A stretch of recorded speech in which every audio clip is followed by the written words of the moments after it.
Mr. Snake. Bienvenidos a Asesinos en Serie Volumen 11. Aviso importante.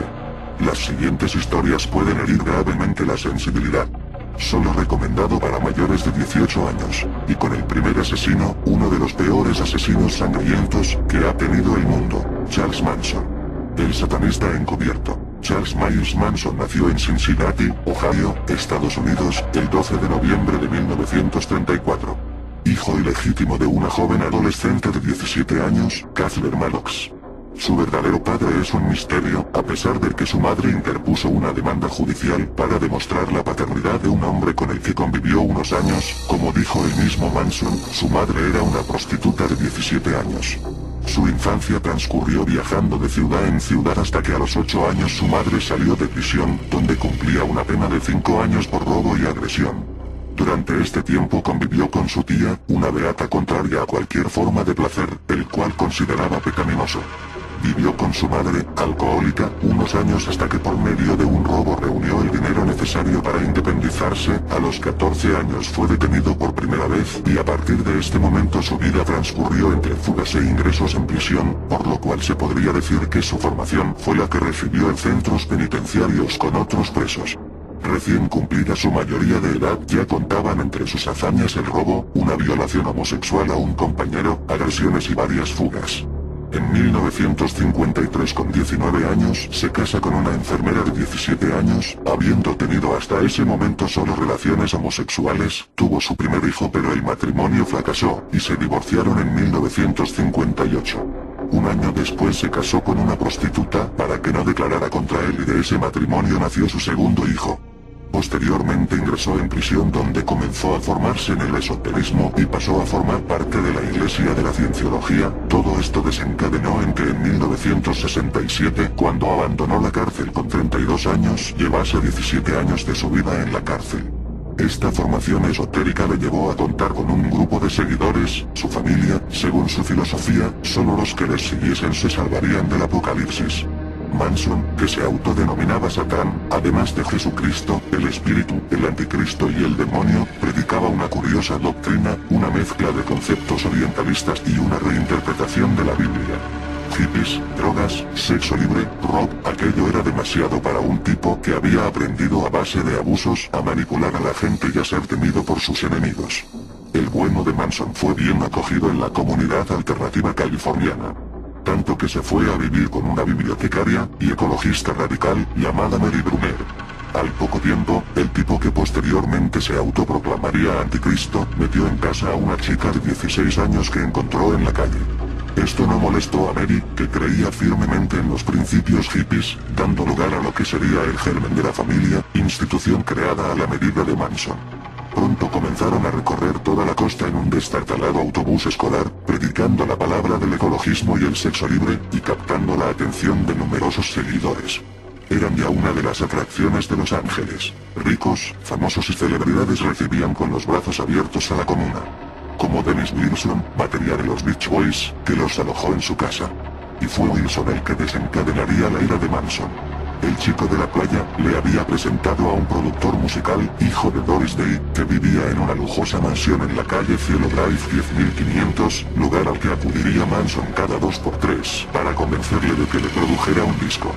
Meses después, los Beach Boys sacaban el álbum 2020 con la canción Never Learn Not to Love, calco de un tema compuesto por Manson. Tuvo que ser suficiente para que el líder de la familia gritara cerdos. Nunca pudo probarse que matara a nadie él mismo, pero ordenó varios asesinatos. En ese periodo, Bobby Beausoleil, miembro de la familia, se pelea con un traficante de mescalina llamado Gary Inman. Manson, Beausoleil y Susan Atkins no dudan en presentarse en casa de Inman para pedirle dinero. El tipo se niega, así que Manson le corta una oreja y se va de la casa diciendo a sus seguidores que hagan con él lo que quieran. Y vaya si lo hicieron. Pero eso parece por el estado en el que quedó el cadáver del traficante. Este no era el primer delito de sangre cometido por la familia, aunque sí el más grave. La detención de Bebe Beausoleil por el asesinato de Inman a los pocos días de producirse, provoca que Manson busque un nuevo refugio para sus hijos. Nada mejor que una granja abandonada, en el desértico Valle de la Muerte. Allí la familia se prepara para lo que Manson denomina el Helter Skelter, el fin del mundo en el que los negros se levantarán en armas para dominar a los blancos, una teoría que Manson refuerza basándose en signos que solo él percibe, como las advertencias incluidas a este respecto en el White Album de los Beatles. El viernes 8 de agosto de 1969 Manson ordenó la ejecución de todas las personas que se encontrasen en el 10.050 de Cielo Drive, y para ello envió a Susan Atkins, Patricia Krenwinkel y Leslie Van Houten, acompañadas por Tex Watson, miembros de su familia. La vivienda por aquel entonces de Roman Polanski, entre las personas asesinadas se encontraba la esposa de este, Sharon Tate, que se encontraba embarazada de 8 meses, el matrimonio J. y Hebe Folger y Wojtek Frykowski. Las mujeres de Manson mataron salvajemente a Sharon Tate, cortándole sus pechos y muriendo desangrada. En una de las paredes se podía leer escrito con sangre humana cerdos.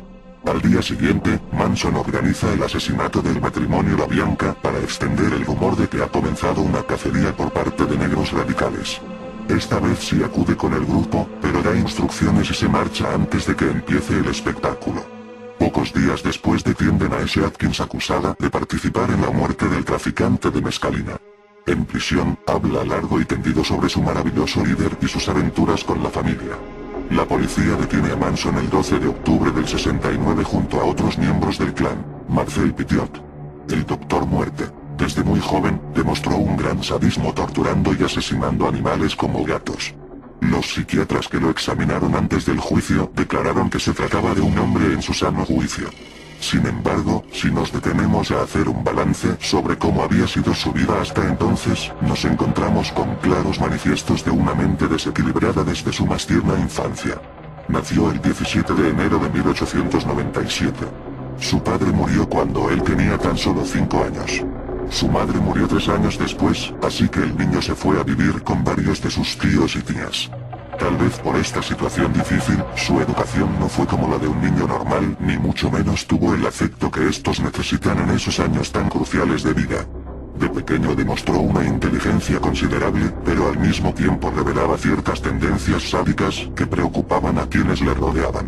Desde sumergir las patas de su gato en un cazo de agua hirviendo hasta asfixiar a este mismo animal con sus propias manos, torturar a otros animales sacándoles los ojos para divertirse mirando cómo estos se golpeaban contra las paredes una vez ciegos. También tenía la manía de robar todo lo que le pasaba por las manos. A sus compañeros en clase, los medicamentos en el ejército cuando era soldado, para venderlos posteriormente en el mercado negro, e incluso los fondos municipales del alcalde de Villamyutz cuando se presentó a unas elecciones municipales. Basta con observar su grave afición a la piromanía, su crueldad con los animales, esa ludopatía crónica, además de serios y continuos ataques depresivos, una avanzada paranoia y un crónico estado de melancolía, por no hablar de sus mentiras compulsivas y su actitud de desprecio hacia toda la sociedad o su sangre fría casi carente de sentimientos. Sin duda ese carácter nos suena bastante desequilibrado. Sin duda refleja una personalidad muy conocida por todos nosotros, una personalidad psicopática. Curiosamente, y como suele ser habitual en estos casos, todas estas peligrosas facetas de su vida no le impidieron salir adelante en la vida social. Su encanto personal le ayudó a ganar prestigio en el ámbito profesional como médico y en una carrera política que inició como concejal, aunque ese encanto ocultase un carácter carente de escrúpulos. El 11 de marzo de 1944 la policía acude a casa del Dr. Petiot, alertada por los atemorizados vecinos que observaban salir de la chimenea una grasienta humareda negra y un hedor insoportable. La chimenea corría el riesgo de incendiarse, pues ya se veían las llamas sobresaliendo amenazadoras. Se consiguieron demostrar 24 muertes pero pudieron ser muchas más en realidad. Tardan en acudir los bomberos, quienes logran entrar en la casa a través del sótano. Allí, descubren sin dar crédito a lo que ven, el espantoso combustible que alimentaba las llamas, un montón de cuerpos desmembrados. Momentos más tarde acude a la policía y el Dr. Marcel Petiot les explica con orgullo que aquellos eran sus cadáveres, los restos de alemanes y colaboracionistas pro-nazis que habían sido asesinados por la resistencia francesa y confiados a su custodia para que se deshiciese de ellos. Los agentes aceptan la explicación y lo dejan ir, no sin antes felicitarlo por tener esas dotes de patriotismo. Petiot aseguró que era miembro de la resistencia y que sus víctimas habían sido 63. Al igual que los 27 cadáveres encontrados en el sótano, los agentes dan por hecho que son más soldados alemanes.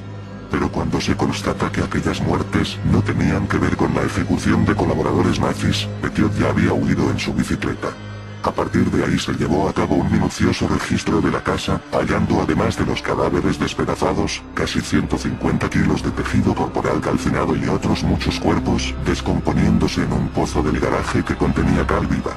Al cabo de un tiempo de anonimato, Petiot empezó a mandar cartas al periódico Resistance, bajo otro nombre, pero sin modificar su letra, lo que ayudaría a su identificación, diciendo que la Gestapo había metido en su casa los cadáveres. Gracias a eso fue de nuevo detenido el 2 de noviembre de 1944.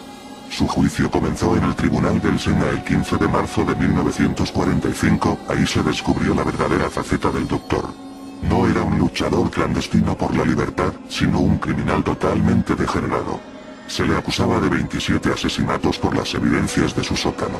Su hermano Maurice, quien le proporcionaba la cal, alegó que Petiot la utilizaba contra las cucarachas, pero el enorme volumen de 400 kilogramos suministrados sirvió para inculparlo de complicidad criminal. Mientras se hallaba detenido a la espera del juicio, Petiot en todo momento comentaba jocosamente a los guardianes de su prisión: no dejen de acudir a mi juicio, va a ser maravilloso y se va a reír todo el mundo, y nada más lejos de la realidad, ese juicio fue uno de los más surrealistas y confusos en la historia de Francia. A veces, tanto el acusado como el abogado dormitaban plácidamente en sus asientos, e incluso llegó a haber insultos entre la defensa y el acusado cuando el acusado afirmó que era un defensor de traidores y judíos, a lo que este furioso le amenaza con partirle la boca en la misma sala. La acusación afirmó que Petiot atraía a ricos judíos a la Gulesup con el pretexto que les ayudaría a escapar del acoso de las fuerzas alemanas hacia otros países. Luego, les quitaba la vida por medio de inyecciones letales que les administraba con el pretexto de cumplir con las formalidades sanitarias extranjeras, después los despojaba de todo el dinero y objetos de valor que poseían. Al final de 3 semanas de juicio, el jurado lo declaró culpable de 24 de las 27 acusaciones y en cuanto se dictó el veredicto de culpabilidad, se establecieron una serie de indemnizaciones a favor de los familiares de las víctimas. El 26 de mayo de 1946 el Doctor Muerte fue condenado a la guillotina, pero el asesino, lejos de mostrarse asustado en el momento de su muerte, dijo con más ironía que nunca a los testigos de la ejecución: caballeros, les ruego que no miren. No va a ser bonito. Ricky Kasso, el rey del ácido, relacionado con un culto satánico tras asesinar a un compañero por no adorar a Satán. Ricky Kasso era un joven de 17 años de edad que residía en Northport, Long Island. Lo apodaban el rey del ácido por su afición a las drogas alucinógenas. En 1984, la policía de Northport recibe una llamada telefónica declarando que había sido hallado un cuerpo semienterrado en un hoyo en el pequeño bosque de Aztakea. Un grupo de agentes se dirigieron al lugar con la intención de comprobar la veracidad de la llamada, y efectivamente, en los bosques se encontró el cuerpo de Gary Lauwers. Por el elevado grado de descomposición del cadáver, se estimó que debía llevar allí más de 2 semanas. El hombre había sido apuñalado 32 veces, de las cuales unas 22 en la cara. Debido al mal estado del cuerpo, los agentes no podían asegurar el número exacto de heridas, pudiendo haber sido un total de cortes mayor al precisado. La policía enfocó su investigación sobre 2 jóvenes bastante conocidos en el mundillo policial por ser habituales consumidores de drogas y cometer actos de vandalismo propios de adolescentes. Se trataba de Ricky Kasso y su amigo James Troiano. Los dos habían dejado la escuela secundaria y ahora se dedicaban a vagar por las calles. Eran 2 personajes curiosos. Troiano tenía el récord de arrestos por robo, mientras que Kasso lo tenía por reunir los cargos más extraños. Su arresto más reciente había sido por haber profanado una tumba del siglo XIX, en donde robó un cráneo y una mano. Según sus declaraciones, los pensaba utilizar en un rito satánico. Poco después fueron puestos bajo custodia, y en un interrogatorio casi de rutina ambos confesaron a los agentes haber cometido aquel asesinato. Decían que se habían unido a un grupo satánico local conocido como los Caballeros del Círculo Negro, que tenía alrededor de 20 miembros y era conocido por sus sacrificios animales a su dios Satán. En un principio se asoció el crimen como parte de un rito satánico, en el cual habrían extraído los ojos de la víctima. Kasso declaró que estaba en el bosque con Lauwers y 2 amigos, Quinones y Troiano. Dice que comenzó a sentirse extremadamente agresivo, entonces comenzó a golpear a Lauwers hasta perder el control. Luego reconoce haber sacado un cuchillo del bolsillo y haberlo apuñalado gritando una y otra vez: di que amas a Satanás. Como el agredido no contestaba más que no, yo solo amo a mi madre, siguió ensañándose con él preso de la rabia hasta que lo mató. Cuando vio lo que había hecho confiesa haber sentido miedo, pero en ese preciso momento dice haber escuchado el graznido de un cuervo que, en su mente, identificó como una señal de Satanás, diciéndole que el crimen había sido en su honor y un hecho positivo para él. Por otro lado, cuando James Troiano fue interpelado en el juicio por asesinato en segundo grado, declaró que ni el grupo de satanistas los Caballeros del Círculo Negro ni el satanismo en general habían tenido que ver con el crimen. Él afirma haber sido tan solo un testigo del asesinato junto con Alberto Quinones. Y si bien el satanismo no había estado mezclado con el asesinato, admitió saber que Caso seguía un estilo de heavy metal muy duro relacionado con el satanismo, pero que las drogas habían sido el factor principal del crimen.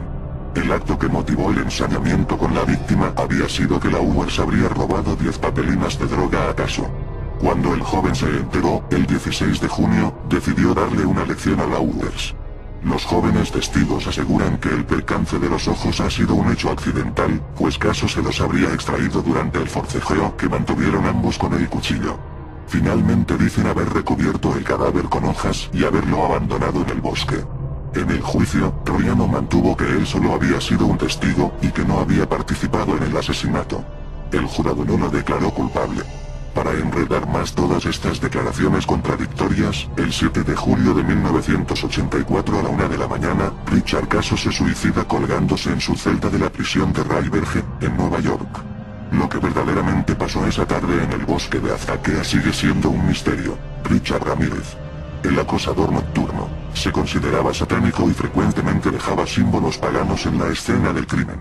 Algunos psicólogos calificaron a Ramírez como un asesino fuera del grupo de los asesinos. El merodeador nocturno mató a 14 personas en Los Ángeles entre 1984 y 1985. Como la mayoría de los asesinos en serie, Ramírez fue en su adolescencia un chico problemático. A los 9 años ya comenzó a robar y más tarde a consumir drogas en Texas, su estado natal.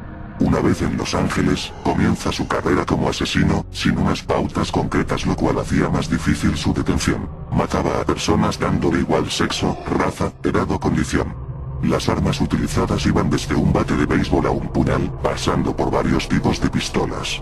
Su modus operandi también oscilaba, ya que podía asesinar de una manera organizada, sin dejar pista o matar sin ningún cuidado, creyéndose amparado por su dios Satán, dibujando signos satánicos en las paredes, comiendo en casa de sus víctimas, robándoles el dinero que llevaban encima o dejando las armas homicidas en el lugar del crimen. Su juego preferido era salir de caza, acompañado por un Wallman, yendo a CDC, encontraba a su víctima y entraba en su casa preparado para violar y matar. Al principio, solo golpeaba y violaba, dejando incluso a la mayoría de sus víctimas con vida, pero después se hace más sádico, como por ejemplo, en el asesinato de una joven, que violó y la sacó los ojos con una cuchara, matando a la chica después y enviándolos a su casa al día siguiente. Como muchas de sus víctimas sobrevivían, una mujer le reconoció en agosto del 85 por la calle, después de numerosos retratos robot enviados por la policía, y un grupo de gente a la voz de matarlo le persiguió y capturó mientras intentaba robar un coche, salvándose de ser linchado por una patrulla de policía. El 4 de octubre del 89, realiza las siguientes declaraciones: "Yo no creo ni en la hipocresía ni en los dogmas morales de la llamada sociedad civilizada. Solo me basta con mirar dentro de esta habitación, para conoceros tal y como sois. Mentirosos, cobardes, asesinos, ladrones, y cada uno con su propia profesión legal. Sois unos gusanos hipócritas, me ponéis enfermo. No necesito oír todos los raciocinios de vuestra sociedad. Ya los he oído antes y los argumentos siempre son los mismos, no me entendéis. Tal y como suponía, no sois capaces de hacerlo. Yo estoy más allá de vuestra experiencia. Estoy más allá del bien y del mal". Finalmente es acusado de 14 asesinatos, 5 intentos de asesinato, 9 violaciones, entre las cuales 3 fueron a menores, 2 secuestros, solía secuestrar niños para abandonarlos a cientos de kilómetros de su casa solo por el placer de hacerlos sufrir, 4 actos de sodomía, 2 felaciones forzadas, 5 robos y 14 allanamientos de morada. A pesar de estos datos, se estima que actuó en muchas más ocasiones ya que su modus operandi no era fácilmente identificable y él nunca colaboró con la policía dando datos de sus crímenes. En 1989 es condenado a la cámara de gas. Ramírez no perdió su fe. Theodore Kaczynski, el Unabomber, llegó a ser el hombre más buscado de América, e incluso se llegó a ofrecer por él $1 millón. Nació en Chicago el día 22 de mayo de 1942 y tenía un hermano menor que fue el que finalmente le denunció. Su madre, Wanda, enviudó en 1990 cuando su marido, Richard, se enteró que tenía cáncer terminal y se suicidó. Theodore Kaczynski fue profesor de matemáticas en la Universidad de California hasta que en 1970 decidió romper con la civilización. Desde ese momento empezó su cruzada contra el progreso. Vivió completamente solo en una cabaña en las montañas de Montana y desde 1978 hasta 1995 fue el hombre más buscado de América. Su cabeza llegó a valer $1 millón y se le consideró el terrorista más peligroso del mundo. Desde el año 1978 hasta 1995 colocó 16 bombas, resultando muertas 3 personas e hiriendo a otras 28. En estos momentos Theodore Kaczynski se encuentra cumpliendo una cuádruple cadena perpetua en Colorado. Theodore Kaczynski luchaba y lucha por el regreso a la vida salvaje a través de una completa y permanente destrucción de la sociedad industrial moderna en cada parte del mundo. Argumentaba que el progreso nos destruiría a todos y pretendía con sus atentados dar toques de atención a las principales personalidades y empresas. Un equipo de especialistas del FBI interrogaron a 10.000 sospechosos y gastaron $50 millones en un intento sin éxito de detenerle. El FBI tuvo que admitir que era muy inteligente y un experto en manipulación de explosivos.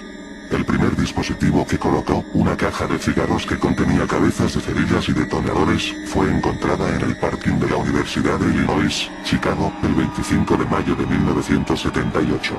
Esta bomba iba dirigida a un profesor del Instituto Politécnico de la universidad, pero se reenvió a la Universidad de Northwestern, donde explotó hiriendo a un vigilante de seguridad del campus, que abrió el paquete por considerarlo sospechoso. El segundo dispositivo explotó en la Universidad de Northwestern casi un año después, el 9 de mayo de 1979, hiriendo levemente a un estudiante. Pero fue la explosión de la tercera bomba colocada en un Boeing 727, un vuelo comercial entre Chicago y Washington realizado el 15 de noviembre de 1979, llevó al FBI a involucrarse en el caso. La bomba la activó con un barímetro casero que había sido modificado para funcionar como un altímetro. Cuando el avión alcanzó los 35.000 pies, el dispositivo completó un circuito eléctrico que encendió una masa de pólvora. La bomba casera comenzó a arrojar humo en el compartimento. Los pasajeros jadeaban para poder respirar cuando el humo alcanzó la cabina principal. Las máscaras de oxígeno salieron a cumplir su cometido y la tripulación comenzó a prepararse para un aterrizaje forzoso en el Dulles International Airport en Virginia. Los pasajeros y la tripulación fueron evacuados por la puerta de emergencia y 12 de ellos fueron enviados al hospital para ser tratados por inhalación de humo. Cuando la fuente de la explosión fue examinada, descubrieron una bomba casera, otra vez en una caja de madera, que había sido enviado por correo aéreo desde Chicago. Claramente, el bombardero no podía saber el vuelo que llevaría su paquete, así que las autoridades concluyeron que no era un ataque específico sobre American Airlines. Esta tercera acción supuso que se conocieran las dos primeras, colocando a los federales en una larga e infructuosa búsqueda del ludita letal de América. Esta nueva situación no detuvo a Theodore Kaczynski, que envió a Percy Wood, presidente de United Airlines, un libro bomba que le hirió el 10 de junio de 1980. El ataque a Wood llevó al FBI a denominarlo con el nombre policial de Unabomber. La quinta bomba fue colocada en una clase de la Universidad de Empresariales de Utah, el 8 de noviembre de 1981. Nadie salió herido. 2 meses después, el 5 de mayo de 1982 una bomba hirió a un académico de la Universidad de Vanderbilt en Nashville. El 2 de julio de 1982, una bomber coloca una bomba en la Universidad de California. Durante la semana de vacaciones, se encontró el paquete bomba en el suelo de la cafetería del Departamento de Ingeniería del campus de Berkeley. Un profesor de electrónica resultó seriamente herido ya que su cara y manos se vieron muy afectadas cuando desenvolvió el paquete al confundirlo con un instrumento de medición. 3 años después ataca directamente a la Boeing Corporation, dejando un paquete bomba en la sala de ordenadores, el 15 de mayo de 1985, que le hizo perder un dedo de la mano derecha al estudiante de matemáticas que lo abrió. En menos de un mes, el 13 de junio de 1985, fue atacada por segunda vez la Boeing Corporation al recibir una bomba, que fue interceptada antes de causar daños. Menos afortunado fue el ayudante de un profesor de la Universidad de Michigan, al abrir el paquete que iba dirigido al profesor el 15 de noviembre de 1985. La siguiente bomba estaba disimulada bajo una tabla de madera y la colocó en un parking de California, al lado de un almacén de ordenadores, el 11 de diciembre de 1985. El encargado del almacén encontró la bomba y al cogerla la dobló resultando muerto. Esta es la primera acción en la que resulta muerta una persona. El siguiente ataque fue otra vez en un almacén de ordenadores el 20 de febrero de 1987 en Salt Lake City. De nuevo resultó herido el encargado de la tienda. Una cajera aseguró haber visto a un hombre con un pasamontañas cerca del lugar. Es la primera vez que el FBI está tan cerca de identificarlo. La valoración que hizo el FBI de los motivos que llevaban a una bomber a colocar bombas hizo que se le viera como un chiflado solitario que actuaba guiado por cuestiones personales. Después de que pasasen bastantes años sin obtener resultados, el Grupo Especial de Operaciones del FBI dedicado a este caso fue temporalmente disuelto.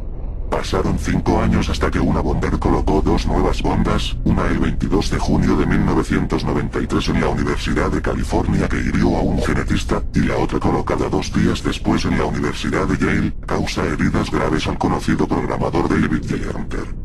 En esta época una bomber envió un comunicado al New York Times explicando que el autor de las bombas era el Freedom Club, Club de la Libertad, anarquistas antitecnología. Rápidamente se reconstituyó el Grupo Especial de Operaciones del FBI dedicado a este caso, pero no pudieron hacer nada por salvarle la vida a Thomas Moser, directivo de Burson Marsteller, la agencia de publicidad que intentó recuperar la buena imagen de la compañía Exxon después de la catástrofe medioambiental del Exxon Valdez. La bomba fue colocada en la puerta de la casa del directivo el 10 de diciembre de 1994, que al abrirla reventó su cabeza. El 24 de abril de 1995, una pesada caja llegó a la sede de la Sociedad Forestal de California, creyendo que podía ser una bomba, y cuando la secretaria del presidente de la corporación no pudo abrirla, se la dio a su jefe a pesar de que iba dirigida al antecesor de este, William Denison. El presidente de la Sociedad Forestal de California murió debido a la explosión. Esta fue la última acción de una bomber. 2 días después, el 26 de abril de 1995, el Freedom Club envió una carta al New York Times. Creyendo que era otra bomba, el personal del periódico entregó la carta sin abrir al FBI. La carta en realidad contenía un manifiesto.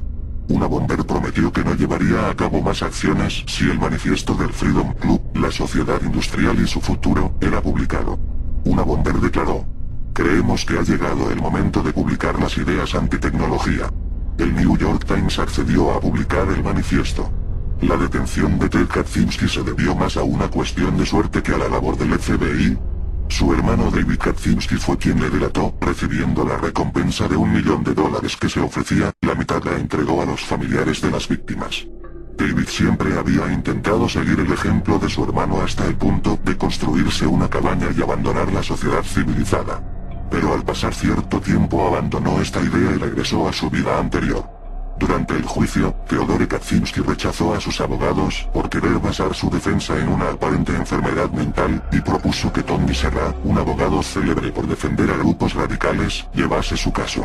Tony Serra aceptó el caso sin cobrar, pero el juez rechazó el cambio por considerar que era ya demasiado tarde.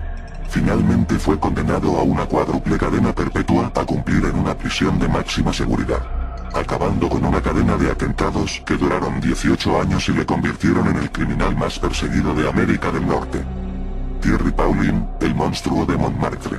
El 5 de octubre de 1984 2 hombres atacaron a una anciana de 91 años robándole todos sus ahorros tras atarla, amordazarla y golpearla. Cuando la encontraron, su estado de nervios era tal que fue incapaz de proporcionar una descripción de los agresores. Ese mismo día otra anciana de 83 años era atacada en un distrito vecino, pero la mujer no contó con tanta suerte como la anterior, pues la atacaron golpeándola fuertemente y la asfixiaron posteriormente con una almohada, robándole la pequeña cantidad de 200 francos. El cadáver fue encontrado atado con la cuerda de una cortina. 4 semanas más tarde fue hallada otra mujer, esta vez de 89 años, asfixiada con una bolsa de plástico y a la que le faltaban unos 500 francos y un reloj valorado en 300 francos. A partir de ahí los crímenes se volvieron más violentos y de una crueldad extrema. La siguiente víctima fue una maestra jubilada de 71 años, quien tras ser amordazada y maniatada con un cable, fue golpeada con tal fuerza que tenía la nariz y la mandíbula rotas. Habían utilizado una bufanda para estrangularla. La autopsia revelaría posteriormente que la mayoría de los huesos de la parte derecha del cuerpo se hallaban destrozados. El asesino se llevó unos 10.000 francos. 2 días después se encontró un nuevo cadáver. Una mujer, de 84 años, había recibido varios golpes en el rostro, luego le dieron una mortal paliza y la torturaron hasta la muerte. Tenía la boca y la garganta abrasadas por ácido. La habían obligado a ingerir sosa cáustica, quizá para que confesara dónde guardaba el dinero. Se calcula que el botín fue de unos 500 francos. Así continuaron los crímenes en días sucesivos, hasta alcanzar la terrible cantidad de 8 mujeres brutalmente golpeadas y asesinadas en tan solo 5 semanas. La policía apenas podía realizar la inspección ocular del lugar de un crimen cuando ya se le notificaba de otro caso. El robo de dinero parecía ser el único móvil de aquellos crímenes brutales, pero las cantidades eran tan ridículas que la policía pronto desechó la idea. Cuando la policía parisina intentó trazar un perfil del asesino de ancianas le resultó muy complicado, pues aquellos crímenes no encajaban en ningún modelo conocido. El asesino no tenía móvil sexual, pero sí era desconcertante el sadismo y la brutalidad demostrados en los crímenes. Los investigadores dedujeron enseguida que se trataba de una persona sin empleo fijo, debido a las horas en que se cometieron los asesinatos, y que ésta tenía una buena presencia física o que era una persona encantadora a primera vista, pues nunca se hallaron cerraduras forzadas ni puertas golpeadas. Por las heridas de las víctimas, también pensaron que se trataba de alguien joven y robusto, pero todo eso no era suficiente para atrapar con rapidez al asesino reincidente. Los asesinatos de las ancianas se convirtieron en el tema de conversación principal de todo París y provocaron las protestas y manifestaciones de la población en contra de los delitos violentos. Poco a poco el pánico comenzó a extenderse por la ciudad y se tomaron medidas de emergencia, como un espectacular despliegue de policías procedentes de varios departamentos en las zonas que el asesino acostumbraba frecuentar, teléfonos de socorro por si alguien veía algo extraño, asesoramiento destinado a las personas mayores, etc. En el verano de 1986, 2 años después de su comienzo, el asesino había acabado con la vida de 16 ancianas, hasta que pasó un periodo sin que se cometiese ningún crimen de ese tipo en la zona. Los agentes no podían llegar a sospechar siquiera que el asesino en serie tan temido se encontraba por aquel entonces entre rejas detenido por venta de cocaína. Ese hombre se llamaba Thierry Paulin. Thierry Paulin nació el 28 de noviembre de 1963 en la isla caribeña de la Martinica, y al poco tiempo de su nacimiento su padre abandona la familia. Su madre, de 17 años, lo envió con su abuela, quien dirigía un restaurante y no tenía tiempo para atender a su nieto. Pasó los primeros años de su vida desprovisto de todo afecto familiar, convirtiéndose en un muchacho difícil y violento. Unos años después su madre se casa con otro hombre y tiene 3 hijos con él, pero el hombre pronto se cansa del carácter de Thierry y lo envía a Francia con su verdadero padre, lejos de la familia. Pero este también estaba casado y con 2 hijos, por lo que tuvo que aprender a integrarse en una nueva familia, sin tan siquiera conocer a ese señor que decía ser su padre. A los 18 años, cuando se encontraba haciendo el servicio militar, entró en un supermercado y después de amenazar a la propietaria con un cuchillo de carnicero, huyó con todo el dinero de la caja. La mujer logró identificarlo, Thierry fue detenido y pasó una semana en la cárcel. Al acabar el servicio militar, Thierry se instaló en París, integrándose rápidamente a la comunidad de homosexuales y consiguió un empleo en un club nocturno especializado en shows travestis. Allí conoció a su primer compañero sentimental, Lynn Mathurin. En ese local Thierry hacía a veces actuaciones travestis, e incluso invitó a su madre a ver el espectáculo, quien, impresionada de ver a su hijo con ropas de mujer, se retiró antes de que acabase, rechazando así su homosexualidad. Mientras tanto, Thierry y su novio decidieron irse a vivir juntos y se instalaron en un hotel. En aquella época la pareja vivía con todos los lujos posibles, comían en restaurantes lujosos y se dejaban ver en todas las fiestas y clubes de moda. Pero el dinero se les acabó pronto y la buena vida con él, entonces comenzaron las crisis de pareja, las escenas de celos y las discusiones. Se vieron obligados a buscar un alojamiento más barato ya que tenían muchas deudas, así que Thierry se vio forzado a cometer pequeñas estafas, a traficar con drogas y a robar tarjetas de crédito para buscarse la vida y pagar sus numerosas deudas acumuladas. En París vivía de noche en clubes donde a nadie le extrañaba su comportamiento, y allí podía asesinar una y otra vez sin despertar la curiosidad de nadie. Su predilección por las mujeres mayores nunca fue explicada. Tal vez su niñez estuvo poblada de ancianas que no cesaban de juzgarlo y corregirlo, y quiso liberar a París de aquellas odiosas mujeres.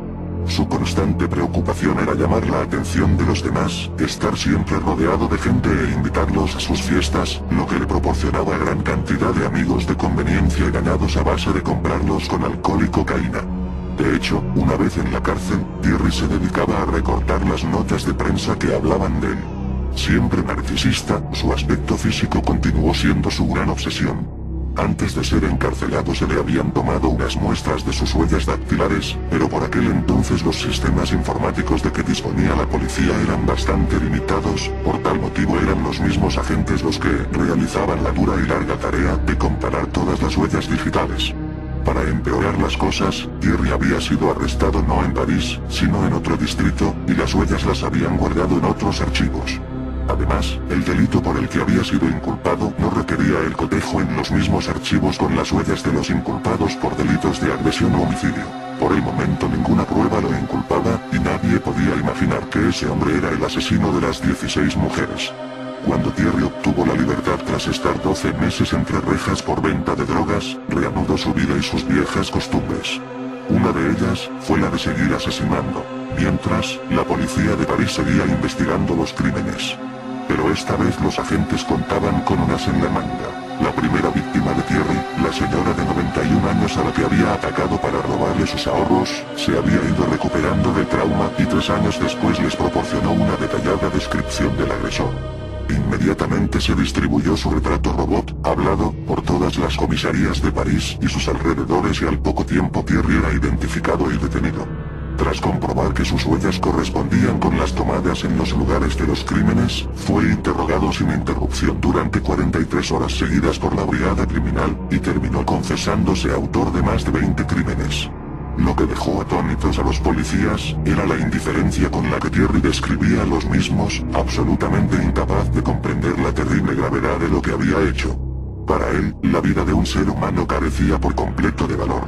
Las razones que llevaron a Thierry a cometer aquellos crímenes continúan siendo un misterio, por lo que los psiquiatras tuvieron que hacer un retroceso a su infancia para tratar de ver más claro. En realidad jamás tuvo un hogar, ni una familia que le quisiese y se preocupase por él. Antes de llegar a la adolescencia, ya lo habían custodiado 3 personas, su abuela, su madre y luego su padre, pero todos se lo fueron quitando de encima poco a poco, lo que Thierry interpretó como un rechazo. Por otra parte, su inclinación homosexual había despertado un desprecio general en su entorno. Privado de todo cariño, no sentía hacia los mayores ningún respeto. Se negaba a ser como todos los adultos que conocía, pues eran indignos de su confianza y respeto, y continuó siendo un niño reservado, desafiante y violento. La falta de amor le había endurecido hasta el punto de ignorar el sufrimiento, tanto si él era víctima o agresor, no tenía piedad. Lo demuestran sus posteriores declaraciones a la policía. Yo solo ataco a los débiles. Acabó confesando que no siempre actuaba solo y que su amante Jean Maturin había tomado parte en los primeros crímenes. Finalmente, en el juicio se le acusó por asesinato y robo con violencia en 18 ocasiones. Mientras cumplía condena, el 16 de abril de 1989 fallecía en su celda, enfermo de SIDA cuando solo tenía 26 años. Bueno, la mayoría de asesinos de hoy, que se identificaban con Satanás, o se creían ser este, tenían un patrón común. Preferían la vida solitaria y atormentarse solos. ¿Hasta cuando la soledad te hace ser un maníaco asesino? ¿Por qué los cultos satánicos asesinan de esta manera tan brutal? Quizás para castigar a los no obedientes a Satán. No se sabe. Bueno, hasta aquí Asesinos en Serie volumen 11, hasta mi próximo vídeo. Agresiones y varias fugas. En 1953, con 19 años, se casa con una enfermera de 17 años, habiendo tenido hasta ese momento solo relaciones homosexuales. Tuvo su primer hijo, pero el matrimonio fracasó, y se divorciaron en 1958.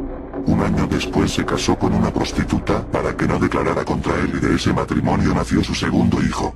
Posteriormente ingresó en prisión donde comenzó a formarse en el esoterismo y pasó a formar parte de la Iglesia de la Cienciología. Todo esto desencadenó en que en 1967, cuando abandonó la cárcel con 32 años, llevase 17 años de su vida en la cárcel. Esta formación esotérica le llevó a contar con un grupo de seguidores. Su familia, según su filosofía, solo los que les siguiesen se salvarían del apocalipsis. Manson, que se autodenominaba Satán, además de Jesucristo, el Espíritu, el Anticristo y el demonio, predicaba una... Su verdadero padre es un misterio, a pesar de que su madre interpuso una demanda judicial para demostrar la paternidad de un hombre con el que convivió unos años. Como dijo el mismo Manson, su madre era una prostituta de 17 años. Su infancia transcurrió viajando de ciudad en ciudad hasta que a los 8 años su madre salió de prisión, donde cumplía una pena de 5 años por robo y agresión. Durante este tiempo convivió con su tía, una beata contraria a cualquier forma de placer, el cual consideraba pecaminoso. Vivió con su madre, alcohólica, unos años hasta que por medio de un robo reunió el dinero necesario para independizarse. A los 14 años fue detenido por primera vez y a partir de este momento su vida transcurrió entre fugas e ingresos en prisión, por lo cual se podría decir que su formación fue la que recibió en centros penitenciarios con otros presos. Recién cumplida su mayoría de edad ya contaban entre sus hazañas el robo, una violación homosexual aún con curiosa doctrina, una mezcla de conceptos orientalistas y una reinterpretación de la Biblia. Hippies, drogas, sexo libre, rock, aquello era demasiado para un tipo que había aprendido a base de abusos a manipular a la gente y a ser temido por sus enemigos. El bueno de Manson fue bien acogido en la comunidad alternativa californiana. Tanto que se fue a vivir con una bibliotecaria y ecologista radical llamada Mary Brunner. Al poco tiempo, el tipo que posteriormente se autoproclamaría anticristo, metió en casa a una chica de 16 años que encontró en la calle.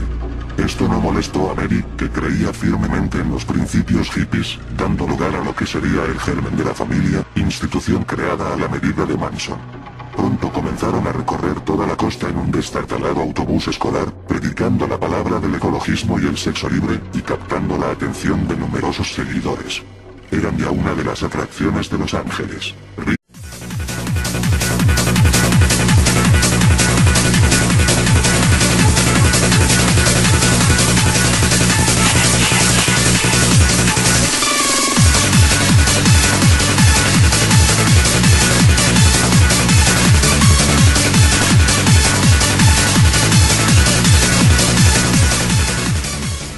Hola, soy Mr. Snake. Bienvenidos a Asesinos en Serie Volumen 11. Aviso importante. Las siguientes historias pueden herir gravemente la sensibilidad.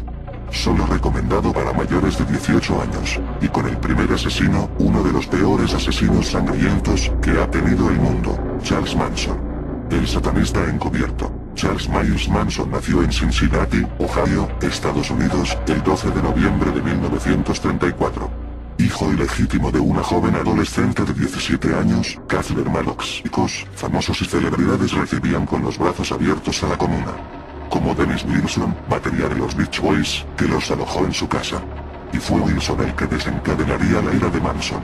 El chico de la playa le había presentado a un productor musical, hijo de Doris Day, que vivía en una lujosa mansión en la calle Cielo Drive 10500, lugar al que acudiría Manson cada 2x3, para convencerle de que le produjera un disco. Meses después, los Beach Boys sacaban el álbum 2020 con la canción Never Let Not Follow, calco de un tema compuesto por Manson. Tuvo que ser suficiente para que el líder de la familia gritara cerdos. Nunca pudo probarse que matara a nadie él mismo, pero ordenó varios asesinatos. En ese periodo, Bobby Beausoleil, miembro de la familia, se pelea con un traficante de mescalina llamado Gary Inman. Manson, Beausoleil y Susan Atkins no dudan en presentarse en casa de Inman para pedirle dinero.